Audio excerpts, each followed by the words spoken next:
10 दिन पीरियड्स के बाद भी ब्लीडिंग रुक नहीं रही है, क्या ये भी हैज़ है या अल्लाह ने तुम्हारे लिए कंसेशन यानी छूट दी है? आज समझेंगे इस्तिहाज़ा को, जान लोगी कि नमाज रोज़ा कभी मिस नहीं करोगी इंशाल्लाह। अस्सलाम वालेकुम।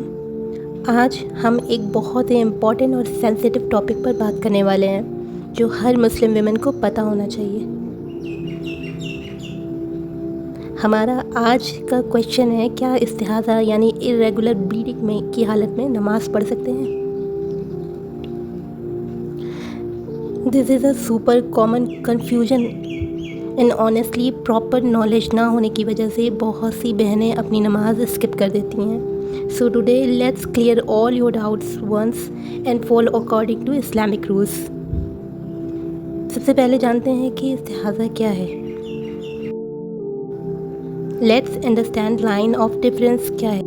एक होता है हैज़ यानी आपके रेगुलर मंथली पीरियड्स और दूसरा होता है निफास जो बेबी बर्थ के बाद ब्लीडिंग होती है। इन दोनों के अलावा अगर किसी भी वजह से ब्लीडिंग हो रही है, चाहे वो हार्मोनल इम्बैलेंस हो, सिस्ट हो या कोई और मेडिकल इशू, उसे इस्लाम में इस्तिहाज़ा कहते हैं। शरिया में इसको एक इलनेस या मेडिकल कंडीशन ट्रीट किया जाता है, बिल्कुल वैसे ही जैसे किसी के ज़ख्म से कॉन्टीन्यूअस खून बह रहा हो। अब आते हैं डायरेक्ट जो है इस्तिहाज़ा में नमाज़ पढ़ना बिल्कुल फ़र्ज़ है। हैज़ पीरियड्स में नमाज माफ़ होती है, लेकिन इस्तिहाज़ा में आप नमाज नहीं छोड़ सकती हैं। अगर आप नमाज छोड़ेंगी तो उसका गुनाह होगा। आप इस्तिहाज़ा की कंडीशन में रोज़ा फास्टिंग भी रख सकती हैं, कुरान की तिलावत भी कर सकती हैं, मस्जिद में भी जा सकती हैं। There is absolutely no restriction on your worship. नमाज कैसे पढ़ें? इस्लाम में इस्तिहाज़ा वाली औरतों को माजूर यानी एन एक्सक्यूज पर्सन माना जाता है, इसलिए उनके लिए रूल्स थोड़े डिफरेंट और इजी होते हैं। आपको हर नमाज का वक्त शुरू होने का वेट करना है। एग्जाम्पल के तौर पे अगर ज़ोहर का वक्त 1 बजे शुरू होता है तो आप 1 बजे या उसके बाद ही अगला स्टेप फॉलो करेंगी। वक्त शुरू होने से पहले का वज़ू वैलिड नहीं होगा।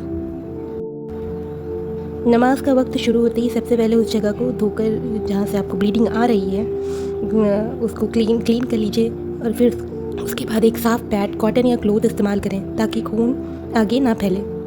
उसके बाद आपको एक फ़्रेश वज़ू करना है।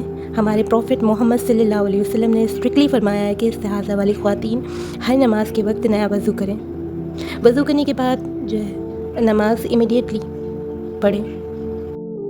अगर नमाज़ पढ़ते वक्त भी आपको कॉन्टीन्यूअस ब्लीडिंग हो रही है then don't worry at all, आपकी नमाज 100% वैलिड है और अल्लाह उसे कबूल करेगा। एक बार जो आपने वज़ू कर लिया उससे आप उस वक्त की फ़र्ज़ नमाज, सुन्नत, नफिल सब पढ़ सकती हैं। वो वज़ू तब तक वैलिड रहेगा जब तक उस नमाज का वक्त ख़त्म नहीं हो जाता है। जैसे असर का वक्त शुरू होते ही ज़ोहर का वज़ू ख़त्म हो जाएगा।